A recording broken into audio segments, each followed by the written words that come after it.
On Tata Chemicals Q1 FY22 earnings conference call. We have with us today Mr. R. Mukundan, the Managing Director and CEO, Mr. Zarir Langrana, the Executive Director, and Mr. Nandakumar Tirumalai, the Chief Financial Officer. Before we begin, I would like to mention that some of the statements made in today's discussions may be forward-looking in nature and may also involve risks and uncertainties. I now invite Mr. Mukundan to begin proceedings of the call. Over to you, Mr. Mukundan. Thank you, Gavin, and good morning and welcome everyone to our quarterly earnings call. I hope all of you are safe, and I'm joined today with my colleagues, as Gavin has already mentioned, Zarir Langrana and Nandakumar.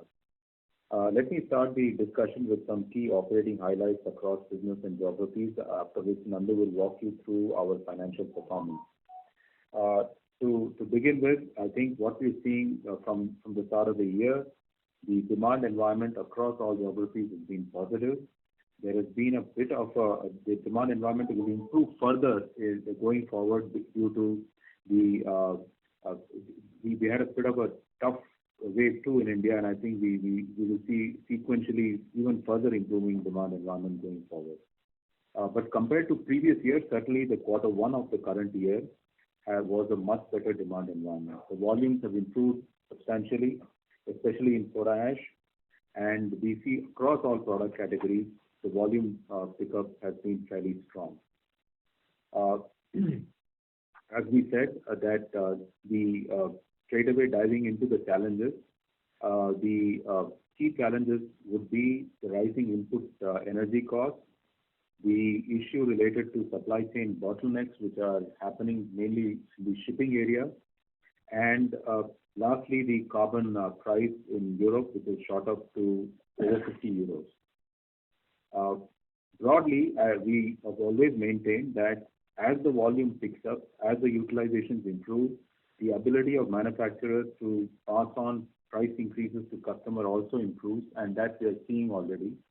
In the spot market, the prices are already up, and as contracts reopen, we expect the price improvement will continue sequentially going forward, even though in many of the contracts the prices are still at the previous year or slightly below previous year levels. In terms of our units, all units have performed well, especially India has done well, North America has done equally well, and Kenya also has had a very outstanding run in terms of its volumes, and we'll continue to see good performance. As far as Tata Chemicals Europe is concerned, while it's been steady, they've had the headwind of mainly the carbon price, which has impacted them, and we are putting in place a plan to deal with this, especially through cost improvement programs, both in TCE as well as in Kenya, where we expect that we have further efficiency improvements to be had, even though they've gone into profit zone. With respect to our salt business, that business has done well, largely driven by volumes, and it will continue to grow well. Approximately, we had 5% growth, and that growth rate will be sustained going forward. Rallis did perform well domestically, and there was a seed business had a soft quarter. Overall, it contributed at pretty similar levels to what was the contribution which was in Q1. In terms of the 3 key priorities which we have already highlighted that in the presentation. The first one being to continue to invest and grow in India. We see good opportunity for all our businesses to continue to focus on free cash flows and use that appropriately to reinvest in business, especially in India. And thirdly, to focus on the free cash flows to delever through international debt. These will be broadly the 3 pillars of how we will be operating going forward. In terms of the investments in India, we had highlighted about 2,700 odd crores would be invested in the Mithapur site itself. And that investment, capex investment, is on schedule. It is slated to increase the capacity of soda ash by about 20 odd percent. And the salt capacity would also go up broadly by about 30-odd%. There are other products which will also increase in capacity, but for the sake, these are the two big drivers of the volume and revenue and bottom line growth. In terms of Rallis, they have a plan to invest about 800 to 900 crores, and that also is pretty much on schedule. I think both these activities, CapExes, were a bit impacted by about few weeks of delay due to the pretty difficult COVID second wave. And we are working with all our partners to get them on schedule to meet our customer commitments, which have already been lined up. Overall, I would say that the theme remains the same, that recovery is back in terms of volumes. The pricing recovery in spot market is already there. It would creep into the contracts as these contracts open up sequentially. At the same time, there are certainly cost headwinds which we are managing in terms of energy costs, in terms of the supply chain bottlenecks, and lastly, the carbon costs, especially in UK. I feel very confident that with the actions we have put in place, we would continue to ensure that the operations remain on a sound footing and we're able to address these challenges and navigate forward with growth and the investments which have been planned through and on the three priorities which I have already outlined for our future. Thank you. With these comments, I now hand over the floor to Nandakumar. Thank you, Mukundan, and good morning to everybody. Before I start, you would have seen the update this time for the quarter ending June. It is slightly improved compared to the previous quarter based upon feedback taken from all. We hope you find it useful. I'll talk about the update in terms of 5-6 sections, starting off with standalone. I'll move on to US, UK, Kenya, Rallis, and Consol. On the India business, the revenue was up by 200 crores, a 32% increase over previous year. The EBITDA margin has improved by 4%. The PBT has gone up from 142 crores to 282 crores in the current quarter. This includes a higher other income due to dividend which came in the quarter one, and this dividend came in Q2 last year. So in a way, it's a dividend getting preponed from Q2 to Q1 for the current quarter. Coming to the US operations, the volumes rebounded from previous year and revenues have moved from 619 crores to 837 crores, increase of around 35%. The EBITDA has moved from 35 crores in last year's Q1 to 173 crores now, almost a 5 times jump. The PBT has swung back to profits this quarter after suffering a 119 crores loss in the previous year's Q1. In UK, the revenues have moved up by 29%. However, the PBT with the loss has gone up from 16 crores last year to 18 crores now, mainly because of the impact of carbon price, which Mukund spoke about some time back. In Kenya, because of higher volumes, revenues have moved from 100 crores to 134 crores, a large increase, and a loss of 2 crores last year is now 16 crores profit in the current year. So mostly it's volume-driven profit coming in Kenya. Rallis, the revenues moved up by around 11%. The profit, however, fell slightly from 120 to 109 crores due to pricing pressures affecting margins and increase in the employee cost and overall freight. At the console level, the revenues moved up by 27% in the quarter and the EBITDA expanded from by 241 crores to 601 crores. The PAT has moved up from 13 crores last year in Q1 to 288 crores in the console in the current quarter. At the console level, the capex for the quarter was 323 crores. The net debt is 3991 crores, a small increase compared to March, mainly because of a small short-term borrowing taken in Singapore to fund the working capital there. And the exchange rate impact, because in the last 4 rupees come down to 1 rupee, and 1 rupee impacting our borrowing is 100 crores impact there. So that is the update in terms of the overall numbers for the console. Now we can open up for Q&A. Thank you. Thank you very much.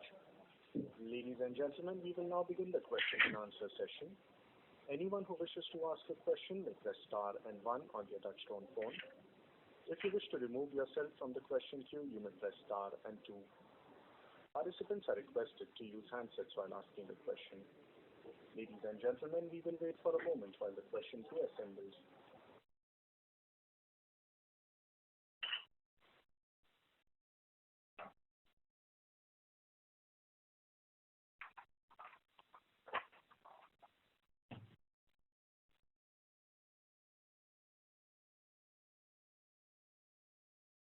first question is from the line of Sumant Kumar from Motilal Oswal. Please go ahead.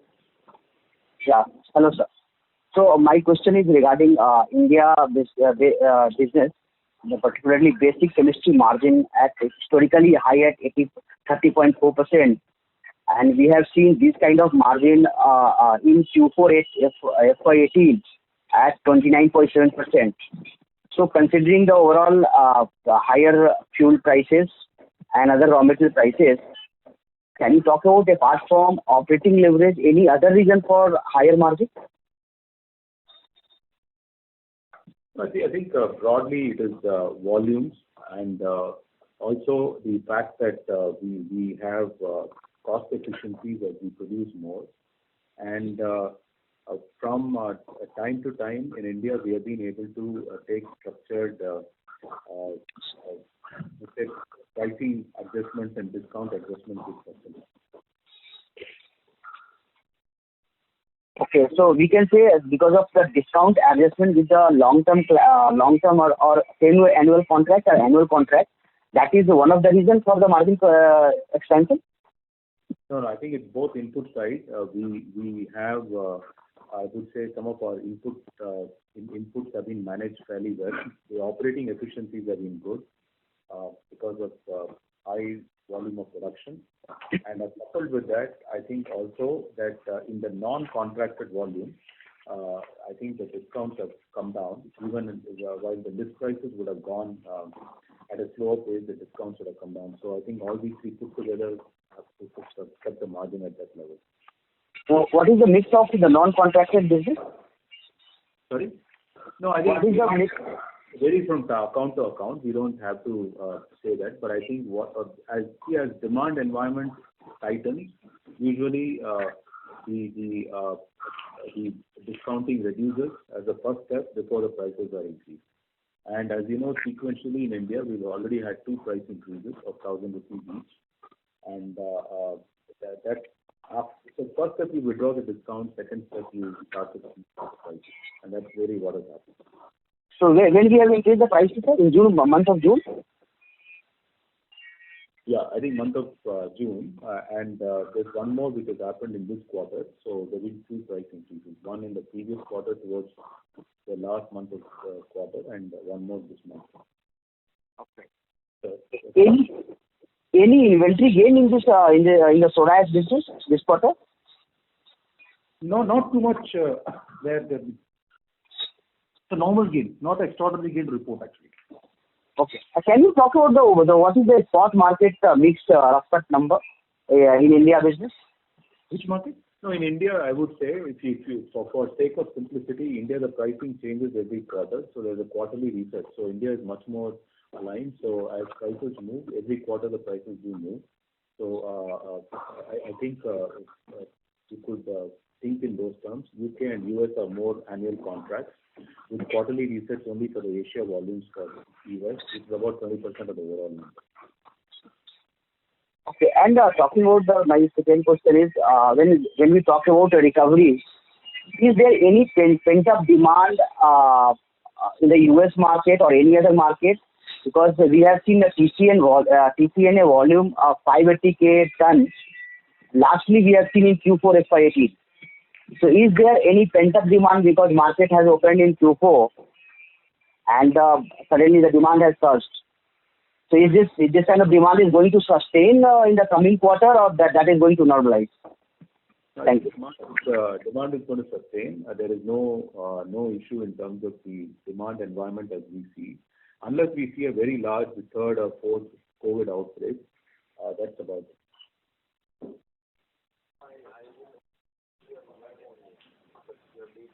So with increased vaccination, we feel that risk is slightly reduced. So that's really where we are. And I've already highlighted the risks are more on the input side, not so much on the market side. So you still believe there will be a risk to the margin of higher fuel prices? So the higher fuel price is about the fact that the rate at which increases happen and the rate at which we can increase price. I think you can pretty much say either the margin will be maintained or towards the end of the year the margin may go up. So I don't want to make a very forward-looking statement, but certainly the potential for price to go up is much more than as contracts open up. So last question is, we used to hedge our power for energy cost in US market. So is there any M2M gain in this quarter in EBITDA margin? Yeah, that is there in the OCI, Suman. So we had a large gain which is coming in the OCI, not in the PBT, in both the US and in UK. So I didn't get that. I'm saying, look at we had a gain on hedging on natural gas, Suman, and that is accounted as other comprehensive income as coming in your reported numbers.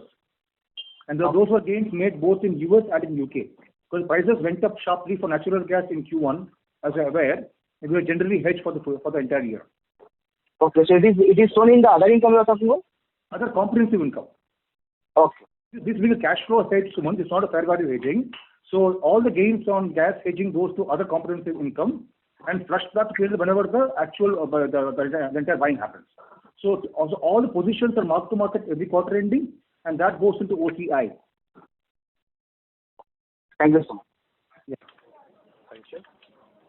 See, so Suman, if you look at the numbers reported on stock exchange, 195 crores is the cash flow hedge reserve. That is the reported number that's the mark to market gain on the natural gas hedging in UK and the US. It's there on the first page of the P&L. 195 crores.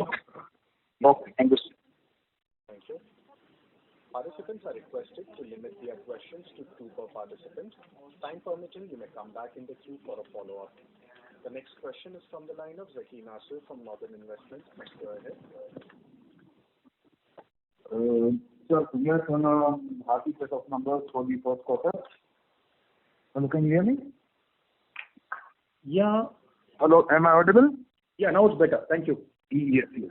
Sir, I have 2 questions. Number one, how does the soda ash outlook look for you in the current year? How have the prices been behaving after the first quarter? Is number one. Number 2 is a balance sheet question. Whether I would like to know what is your cash holding, cash and cash equivalent holding, and how do you treat that? In terms of reporting as gross debt or net debt, sir. Thank you.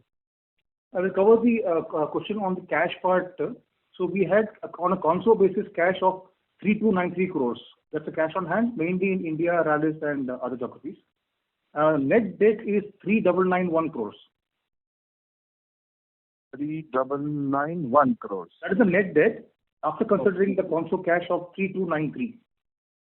Okay, so approximately the debt will be around 771 kind of stuff. That's exactly, yeah.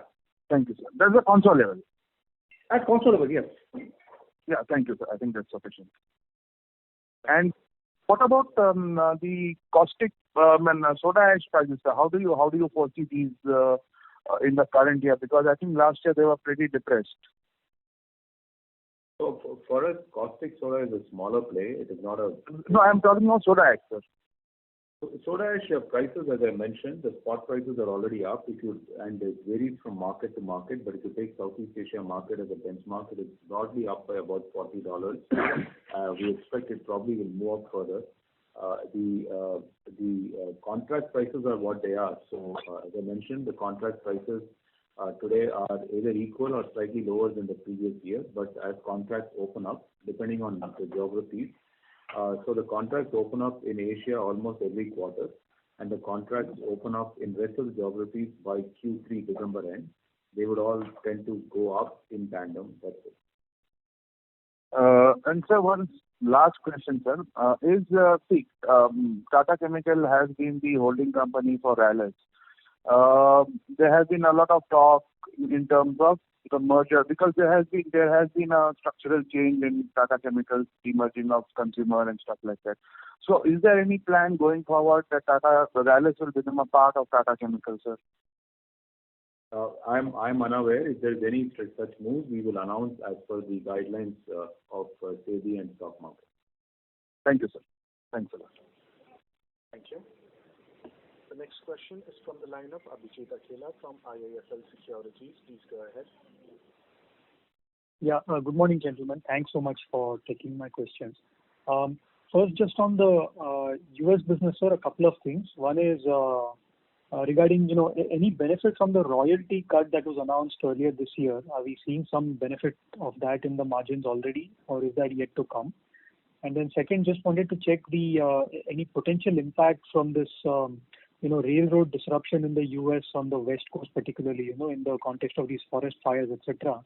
Apparently, there's been some logistical disruption. So could we see some disruption to shipment for the next quarter or two out of the U.S. to the export markets? So, on the shipping side, we are seeing logistic problems with respect to container movement, especially out of Kenya, and some ships availability, but we are not seeing any other logistic element.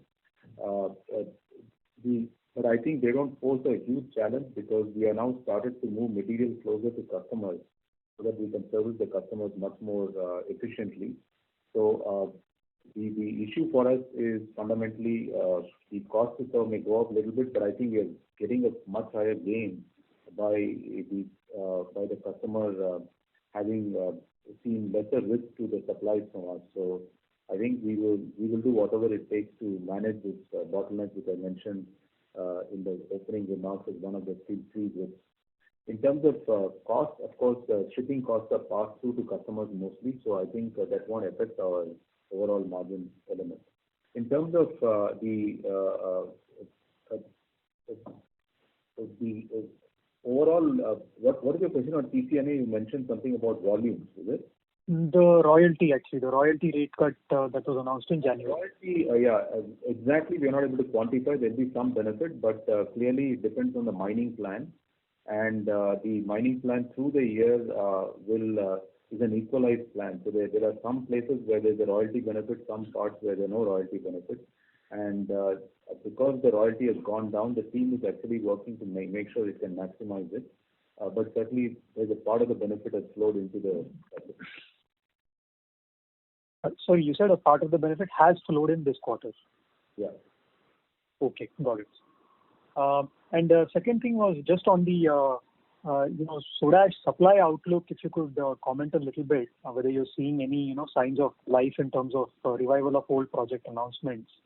And if I may squeeze in one other kind of similar question, it's on IMACID.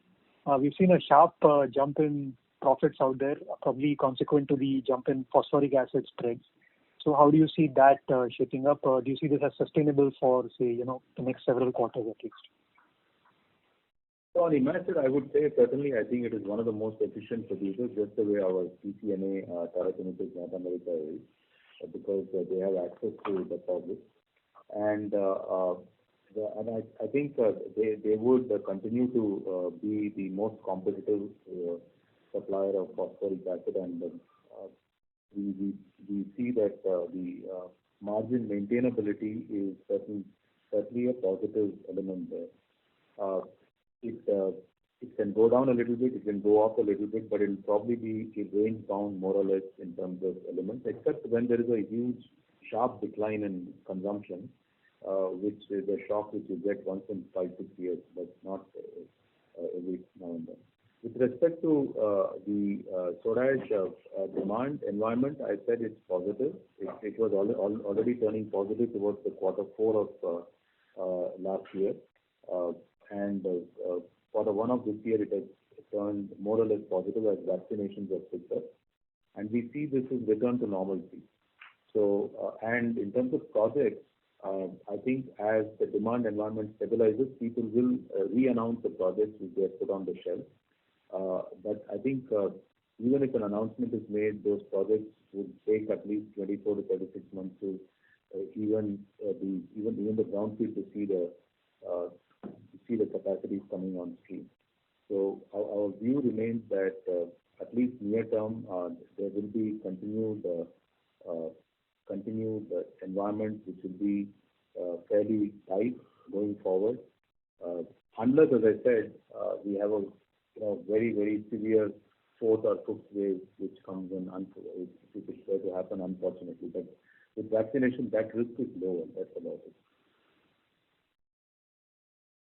And we've not heard any new project announcements so far, right, sir, at the global level, whether it be in China or anywhere else, Turkey? See, I think one of the things, the broad trend, let me say, synthetic soda ash manufacturing is going to be a tough proposition going forward, mainly because of the CO2 carbon pricing. And COP26 meeting is due this year, and there will be very clearly some announcements made with respect to coal. There will be very clear announcements which will be made with respect to the carbon pricing and carbon mechanisms around the world. Developing countries will get some space and time, but I think in most parts of the world, especially in Europe, it's going to be an environment where I think the carbon price, and Europe has broadly 8 to 9 million tons of capacity, depending on what you count in and what you count out. So there the carbon price already sharply moved up from 30 euros to 50 euros. It's an issue. So to that extent, I think we will have other competitive capacities which will gain ground. So even if capacities do come in, they will certainly be more carbon efficient capacities, which then can serve the global market. So that is one piece which I just want to leave on the table. Second piece, which is on the demand side, is with every lithium carbonate project which is announced in the world, for a ton of lithium carbonate, you probably need about a ton of soda ash to produce that. So that demand environment is going to constantly move up with the electrification, which brings battery and storage, which is already on. And thirdly, as the solar cell production picks up, the solar glass would constitute another big set of demand, which will continue to drive the growth of soda ash. So from supply side, you would find that carbon begins to put pressure on synthetic capacities, and the natural capacities, usually a large proportion of them, and the growth possibility in the world is only in USA environment. So that's really the overall scenario. Short term, things may move up and down, but that gives you a broad band of the way the market is headed. That's helpful. Thank you so much. Wish you all the best. Thank you. The next question is from the line of S. Ramesh from Nirmal Bang. Please go ahead. Good morning and congratulations on the results, and thank you very much for the opportunity to ask a question. So, when you mentioned the prospects for additional demand from lithium and solar glass, is it possible to put a number in terms of the additional capacity that is required or additional demand that can be generated, assuming certain growth rate in lithium batteries and the solar panels? Yeah. So what we'll do next quarter, we'll come out with what are the new drivers of demand with a specific part of the investor presentation itself, so that it is much more logical and it's picking up data from all the projects. We'll do that for all of you. Okay. And the next thought is, now if you're looking at the advantage you mentioned for the solar-based capacity in the context of the carbon pricing impacting the synthetic capacity, what is the headroom you would have in the in TCNA to add additional soda ash capacity there, and how would the carbon pricing impact have to be addressed for that project? So the debottlenecking project in US, which we are planning, is about 180 to 200,000 tons. So that's the current immediate plan. As soon as the market prices hold strongly. Beyond that, I think we have to really go back to the drawing board and work on that. In terms of the overall differentials, again, what are the norms and how to look at the norms, we will include that in the next presentation, so that it's part of general information available to everyone. Okay, just one last thought. Now, if you're looking at the soda ash cycle now, one gets the sense that you are possibly going to see tight market. So, has the pricing already reflected that, or do you see the dollar per ton pricing moving up over the next few quarters until you see new capacity catch up? It is typical of most commodity markets. So what is your sense on that? Spot prices have already moved up by $40, but contract prices are what they are because they were negotiated at the peak of the COVID and where there was excess supply. So as these contracts open up, they would also move forward. But broadly speaking, today's contract prices are actually below the previous year contract prices which we had. So, but that situation would change every quarter as we move forward. Okay, thank you very much. I'll join this. Thank you. The next question is from the line of Ritesh Gupta from Kotak. Please go ahead. Hi, thanks for taking my question. Just one, sir. On the salt side, there is no profitability gain, right, this time? And your pricing would be pretty much standard on a per kg basis to Tata Consumer, that you said. Yes. Salt, broadly, the way it impacts the bottom line is volume-led. So you need to track the volume. And as I said, our capacity expansion plan was to go from 1.1 to 1.2 and move from 1.2 million ton to 1.5. So those plans have been given, and that would be just volume at a constant margin moving forward. Understood. And just on the ANSAC kind of getting disintegrated, I mean, how it will benefit or impact your profitability, or how does it open more markets for you? Could you just brief us on that?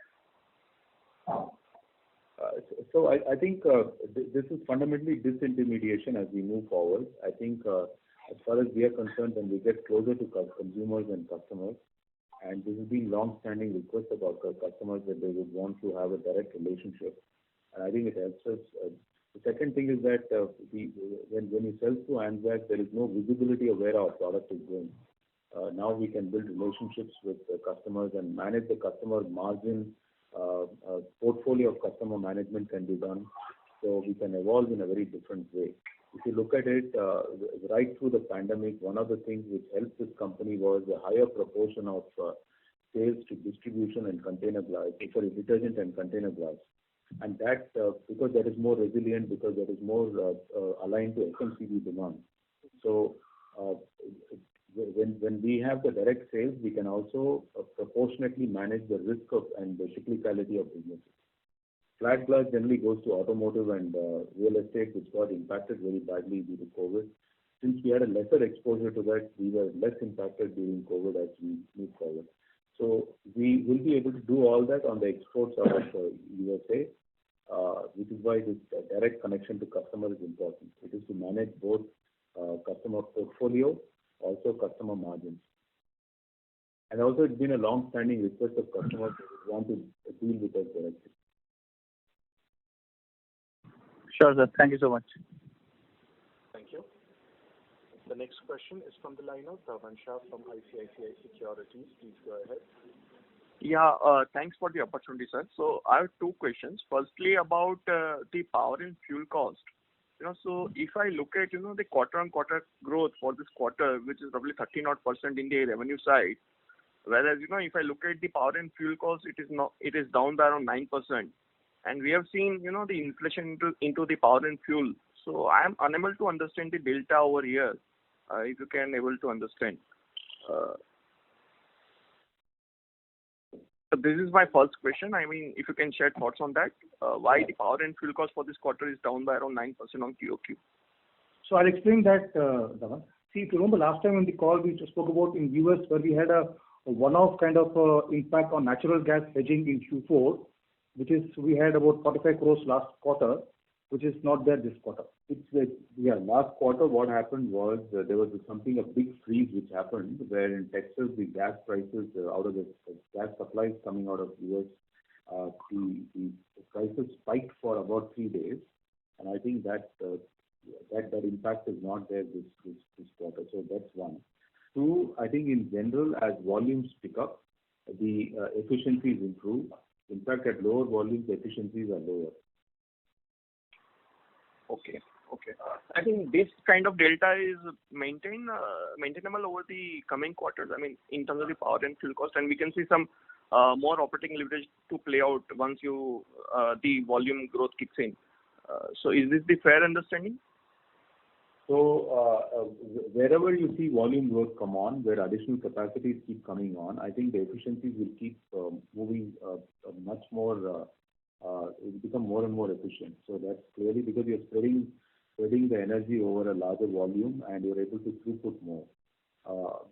But I think where it is capacities are constrained and you're producing to the capacity, there's always a limit. So I think after that it is just going to be, whatever happens to pricing will just flow through the cylinder.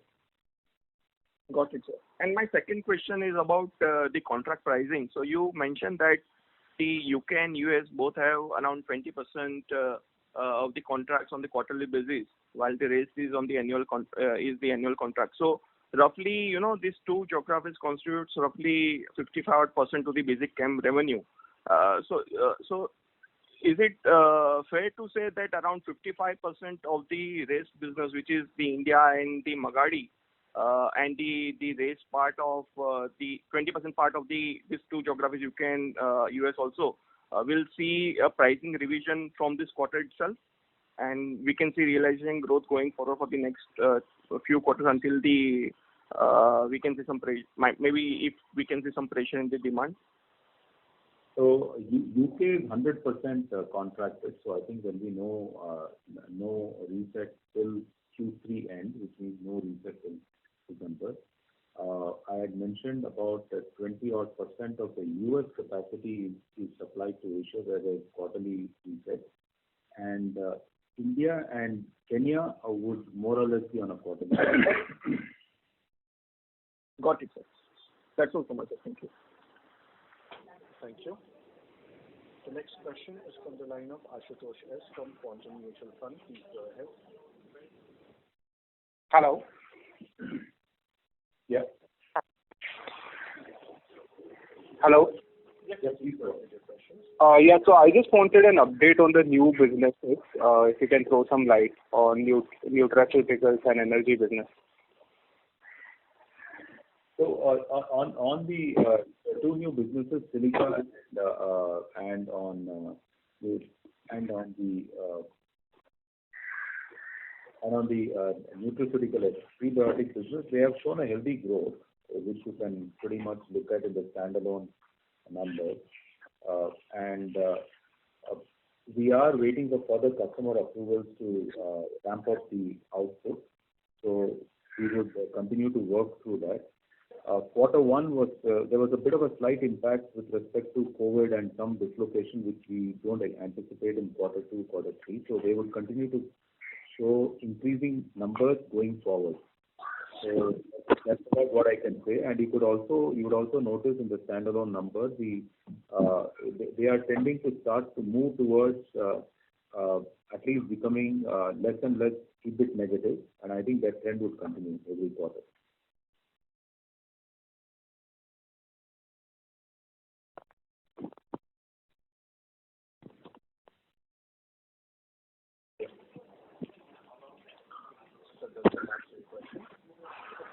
Hello.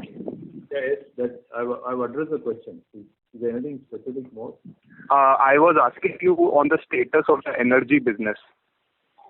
That has been explained even at the AGM. It is under review, and if there's anything specific, we'll come back to you. Okay. Thank you. The next question is from the line of Rohit Nagraj from Emkay Global. Please go ahead. Thanks for the opportunity, and congrats on a really good set of numbers. So the first question is on the newer capacities. So you explained the challenges for the new synthetic soda ash capacity in terms of the carbon pricing. So what would be an optimal level of soda ash prices where these incremental projects will be feasible, and that would keep a threshold in terms of the pricing environment at a particular level? Thank you. So I think if you're saying what is the right level of pricing at which the new projects can come on, and especially projects in US, synthetic purely depends on who wants to take a risk on expanding with the carbon environment as it is. So I really cannot make a commentary on that. From our side, we are very clear in terms of shifting the portfolio towards bicarbonate even in UK, where we are doing carbon capture project to make sure we can capture the carbon and make it into a useful product. But our exposure to soda ash in UK, if you recall, is only 350,000 tons. It's a small capacity we have, and that we would increasingly move towards bicarbonate, and that's one of the reasons. But if you want a large scale, 1 million ton, at least I think it is a number which is not known, because even the carbon price is a moving number. Today it may be at 50. As the norms for carbon keeps tightening, you would find that the carbon price would keep moving up. So I really would not want to comment that. But with respect to the US assets, I think the prices need to move up a bit more for it to become viable in US for any additional capacity to be financially justifiable at the cost of capital. Thanks for the answer. So the second question, in terms of the demand environment across geography, so has the demand come back to normalcy or recovering across geographies? And was there any impact due to the supply chain challenges because of which the supplies, there was an impact in terms of availability of the material? And how do you foresee these going forward given the current environment of supply chain challenges? Thank you. A good question. I think the supply chain bottlenecks are an issue. And I think if your question is, do we see any pricing spikes because of localized shortages, I think that we don't want to take into account in our commentary, because they are very specific to a very narrow band of period. The only issue which it flows through is it increases the cost of servicing customers, and as I mentioned, it is also a pass-through. So we are very much aware that we want to be as efficient to our customers as possible, and we would want this bottlenecks to get clear. So really, we don't want to put any pricing number because of these bottlenecks. These are more about customer servicing and cost of servicing customers. So I would leave it at that. Right. And if I can squeeze in one last bit. So sequentially in Indian business, we have seen lower volumes. But on the contrary, the margins have gone up, and despite being, facing the fuel cost increase challenge, any specific reason because of which the margins have been higher in the domestic business, despite, the volumes being lower on sequentially? Thank you. Sequentially, just to give you the data, it has been 118,000, then it went to 151, then in Q3 it was 168, then in Q4 it was 184. So sequentially, if you take the last year, Q1 118, Q2 151, Q3 168, and Q4 was 184. So it has been sequentially going up. Your question about why has it fallen to 167 in Q1?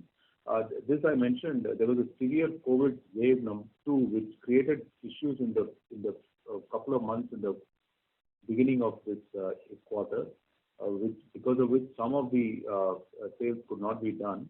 But we expect this would normalize because we are seeing the environment pretty much the COVID restrictions and all the labor, everything all returning to normal by the third month of, hopefully by June. We have started to see that normalize. Right. Sorry, I probably framed the question wrong way. My question was, the volumes have been down, but on the contrary, our margins have been up despite facing some challenges on the cost front due to fuel. And at the same time, if the volumes are down, obviously the operating efficiency benefits would not have trickled in. So on the margins front, I was asking on a sequential basis, it has gone up from 20% to 29%.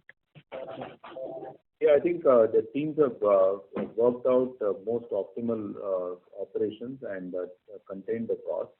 Also, they always manage the increasing input costs with variation of input material from different sources. So they've done that piece well. And also, because the production was high, but the sales could not happen, there's a bit of an inventorization of that production quantity also which happened in this quarter, especially in India. But those would move to the customers because right now the customers have started to open up. Right. Thanks for all the answers and best of luck, sir. Thank you. The next question is from the line of Mahendra Nayak from CMS Investments. Hello, good afternoon. Am I audible? Yes, you're audible. Yeah, I have a question regarding the balance sheet. We are having a lot of investments in related Tata Group companies. So can you quantify the amount of investments which we are holding in terms of market value? There's an annual report issued sometime back, boss. It's all there. All the breakup is given there. How many shares we hold on. And are we having any plans to monetize those holdings to fund our future expansion plans? This is really a board decision and a board call. All I can say is that from time to time, the board has taken the decision. For example, we used to own TCS, we used to own Tata Global Beverages. All those shares have been monetized over a period of time as and when the need arises. So it's really a board call. Okay, thank you. Thank you. The next question is from the line of Saket Kapoor from Kapoor & Company. Please go ahead. Yeah, Dhanyavad, sir, for the opportunity. Sir, I have this question pertaining to the US operations, sir.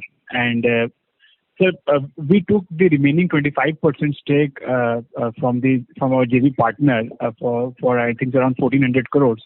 So post that, what has been our rationalization in improving the profitability levels? And for the current year, sir, what are the current maturities? And for reasons our foreign subsidiaries are not performing at the optimum levels.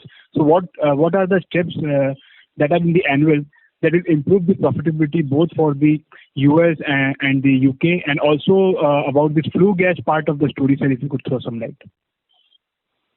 In terms of US, I think the issue really what we have had is that around the time, within a short time we were acquiring those shares, the COVID impacted us and we went through a pretty difficult period. So I think it is more an external environment which caught us completely off guard, and the team has responded well by reducing manpower and reducing people costs all the way through last year. And the focus was on generating cash. So if you look at really the cash flows, it was one of the highest free cash flow generating year, where we actually managed the cash flows, made sure that the cash position of the company was always held well, despite reduction in sales volumes. As the market open up, I think you will see the efficiencies creep in. So I would rather wait for these efficiencies to come through as the sales volume continue to go back to normal. They are already getting pretty close to near normal with respect to the market demand. But in terms of pricing environment, they will in fact further improve by the time we hit Q4 of this year. So as I mentioned, we need to wait for 2 more quarters to get that, especially in the areas of contracts. Where it is open area, I think we will probably be resetting them every quarter. So that's on the commentary on the US. So we are pretty much focused on making sure we run an efficient operation. All things going well, it will continue to work as a pretty efficient entity. And we would focus on having cash flows pull through that entity and use that same for repaying the debt. As far as UK is concerned, UK has certainly much more degrees of freedom. They've got 2 product lines, as you know. They've got salt, soda, in fact 3 products, salt, bicarb and soda ash. The salt has always been very profitable business and it continues to be profitable. The pressure point has been on the soda ash business, and bicarb also has been profitable. So we are doing everything we can in terms of addressing the current pressure which we have because of the spiking of the carbon prices from 30 euros to 50 odd euros.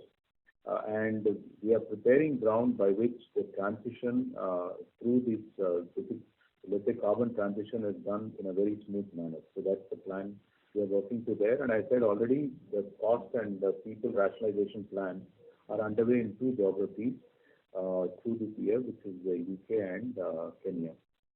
So that's it.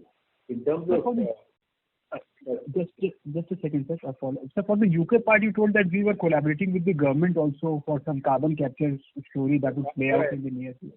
carbon capture unit is almost complete. In fact, it was supposed to be hooked up this quarter, but unfortunately, in Q4 of last year, UK went through a difficult COVID, and they could not get some of the technical people to commission the plant, so they're undergoing commissioning now. So we hope by the time we come to Q2 of this year, we'll be able to report back to you that it's fully functional.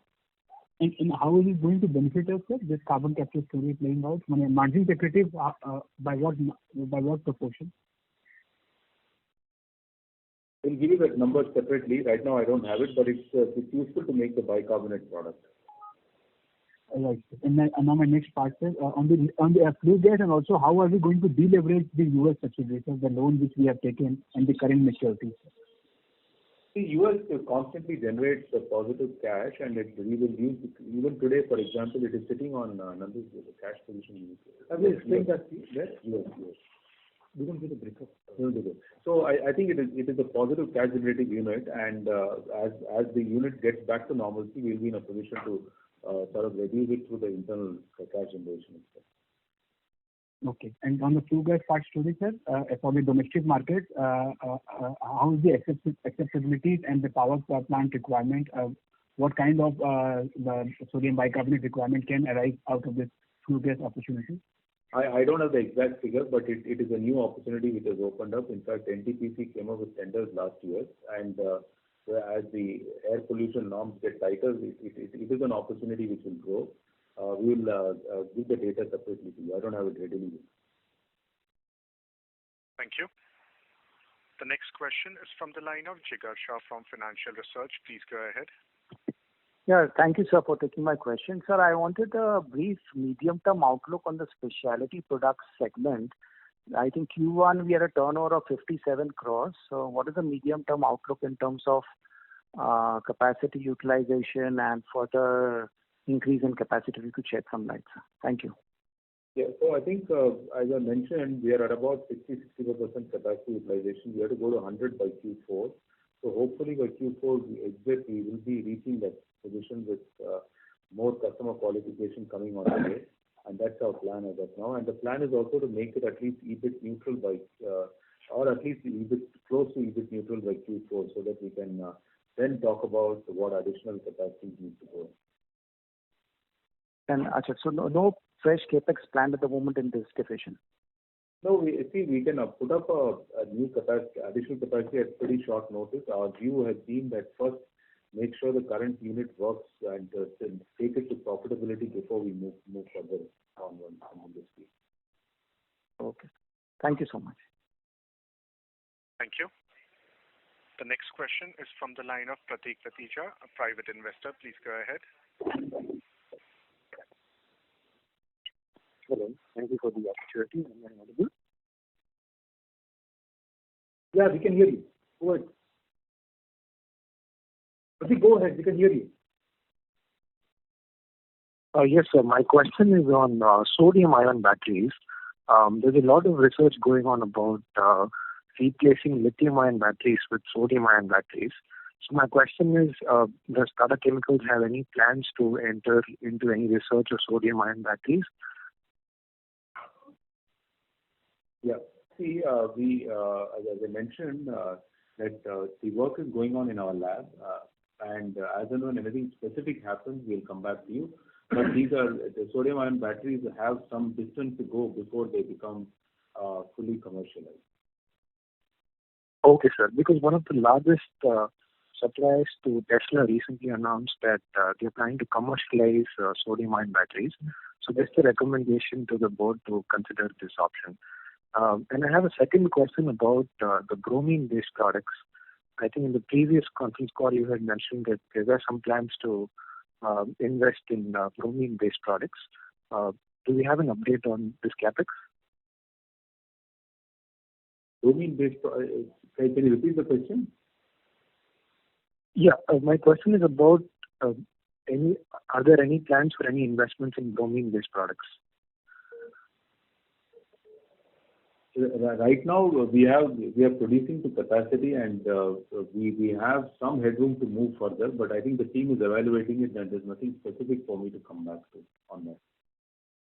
Okay, thank you so much. Thank you. The next question is from the line of S. Ramesh from Nirmal Bang. Please go ahead.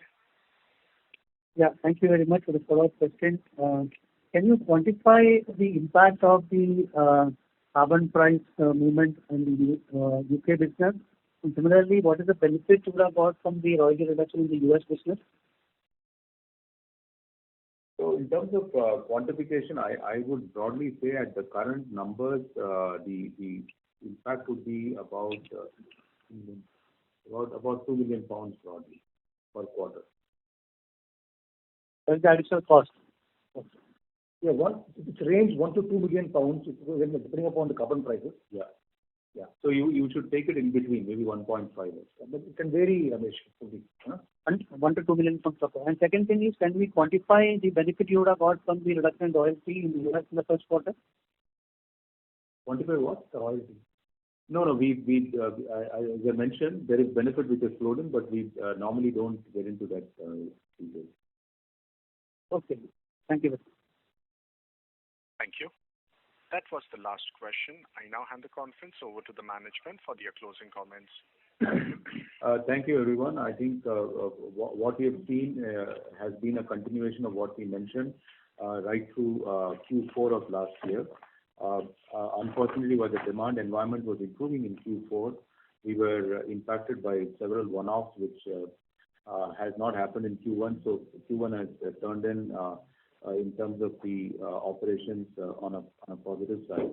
We do believe that the operating demand environment is positive. It's improving sequentially and will continue to trend the same way right through the year and beyond that too. In terms of our focus continues to be to deliver the growth and investment in India, timetable of which has been attached, and we will continue to ensure that comes on stream. We also are focused on ensuring there is adequate focus on generating free cash flows and use those free cash flows to grow as well as ensure that the balance sheet is kept in the right place. In terms of international operations, our effort will be to deleverage them. I think these are our three priorities going forward, and we'll continue to work on them. And thank you for your support. Thank you. Ladies and gentlemen, on behalf of Tata Chemicals, that concludes this conference call for today. Thank you for joining us, and you may now disconnect your lines.